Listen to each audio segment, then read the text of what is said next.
I'm doing my first pick of peas today, and I've been snacking on them through the week, but really this is the first time there's been enough to actually do what you might call a real harvest of them.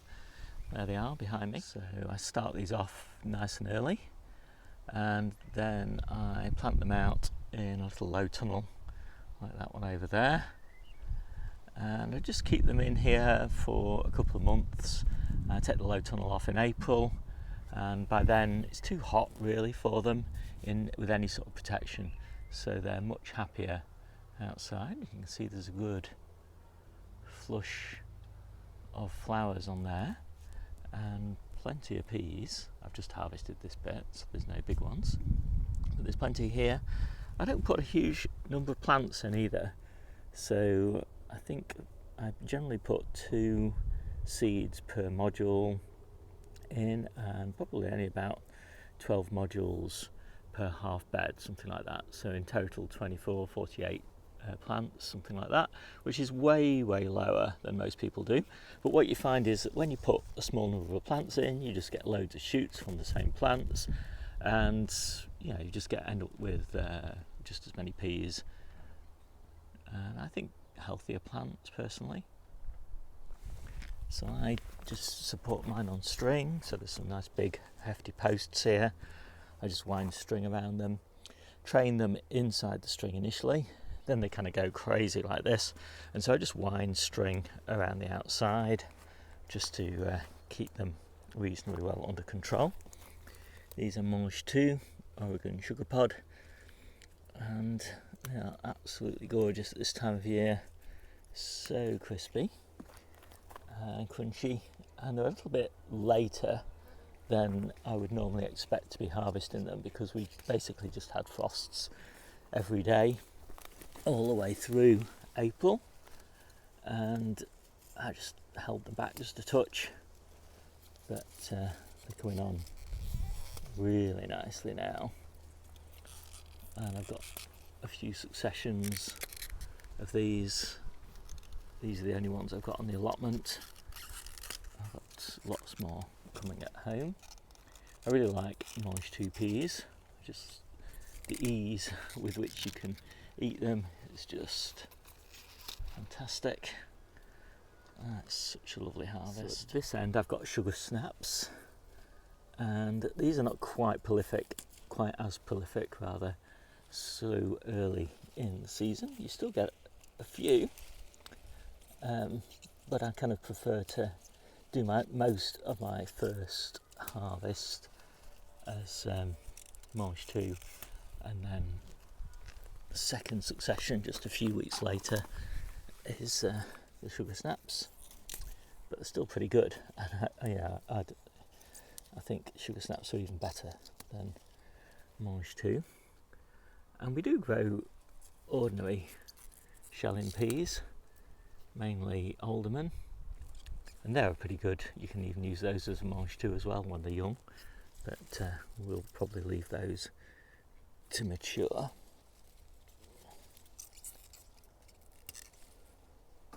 So I'm quite pleased with that as the first harvest. Let me just talk about how this bed has been harvested since over winter and into spring.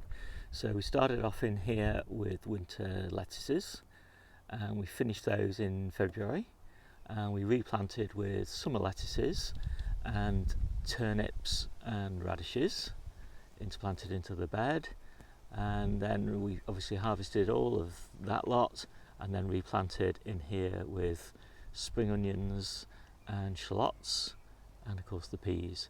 So we've had quite a few harvests off this bed, and this will be finished sort of August time, obviously all the onions as well as the peas, and then we'll replant again with lettuces probably, or spinach for autumn.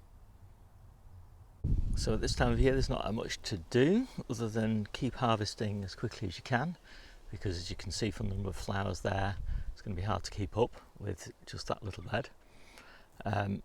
These do need tying in, and that's what I'm going to do now, because if we get a lot of wind, these are going to get ripped off those supports pretty quickly. So tying in is really simple. You just put a loop around one of the posts, then take your string and just loop it around the whole of the bed. So basically like that, and then loop it all the way around, and hopefully you can see now that is looking much neater. It's nicely pulled in at both sides, but because you're only just using a little bit of string, it's really simple still to get in here to harvest. But as you can see, I've put lots of loops in. Generally do one new set of loops every couple of weeks. But yeah, I really like this way. I think it's much better than putting a net in. And obviously, you know, this is compostable string, so when it comes composting time, you just cut the whole lot off and chop it up. And all that feed, all that growth there, sorry, I'm just eating peas, needs a lot of water. So I generally put one watering can along there every day, and that just about keeps up with them. Feed wise, I don't feed them anything at the moment, but when I put them in originally, I did give them a handful of bloodfish and bone, 2 handfuls for the whole row actually. Yeah, that's the peas, and when you're harvesting at this time of year, don't think I'll leave this until next week, because by the time you get to next week you'll just have way too many peas. So especially if you're like us, we only eat stuff fresh, we hardly ever freeze anything. We don't freeze any peas, they're just too good fresh, and nowhere near as good frozen. And while we're on the subject of legumes, I thought I'd just show you my early French beans. Loads and loads of flowers on these, and if you look really carefully, loads of little French beans coming. So our focus is always on the peas for the first crop, then we're on to the early French beans here. Some of them are actually quite big, so we'll probably start picking these next week. And again, like everything, just pick them.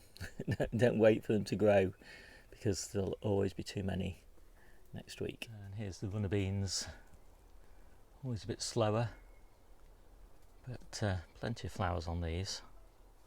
I don't think there's any beans, not yet. And then once we're done with the early French beans in the polytunnel, then we're on to these dwarfies, which were under this low tunnel, but they don't need a low tunnel anymore. But then we do have some pretty awful weather in June, and so I might just pop this down if we do get any like really bad storms or anything like that. But for now, they're perfectly content outside without any cover.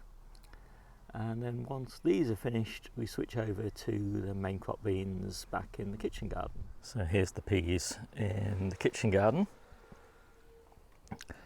And as a result of terrible scheduling, I seem to have really nice peas on these, even though these are meant to be my main crop, and the others are the early crop.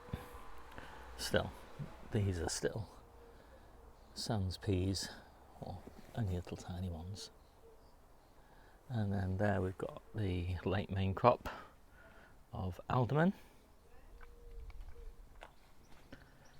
And there we've got the main crop French and runner beans, not very many. We don't need that many. We just like to have a lot of different things, small amounts of each. So if you want to know a bit more about how to grow peas and beans and other things in the legume family, then I refer you to my little ebook. There's plenty more videos in here, as well as plenty of text and tables and things like that. If you're interested in sort of growing things early, then year-round growing guides are what you want to take a look at. And it's the first one on the list, growing peas and beans all year round. Now, you can't actually grow peas and beans very successfully all year round, but you can get the taste of peas and other beans all year round. So this is what this guide's all about. It takes you through all the different types of peas and beans that we grow, and when to grow them, how to interplant them, what to follow them with, what to precede them with, etc., etc. And then there's a kind of month by month guide here as to what to plant and what to harvest, what to sow, etc. And then if we bounce back to the book again, and if you want to just know about peas, then you want the individual growing guides, and you have to scroll all the way down to, and yeah, so there's a guide here as to how to sow them, where to plant them, how to water them, all that sort of thing. So yeah, as I said, plenty more videos in here, and there's some different ways of doing things. I do some things one way, but one of the best ways is to gutter sow peas if you've got the space for doing that. So I popped a video in here from Nigel, who hosts the Muddy Boots channel, because he's a master of that technique. I don't use it myself. And yeah, so this is how I do it, just sowing them in modules. Anyway, how to support them, etc., etc. So take a look at that if you're interested.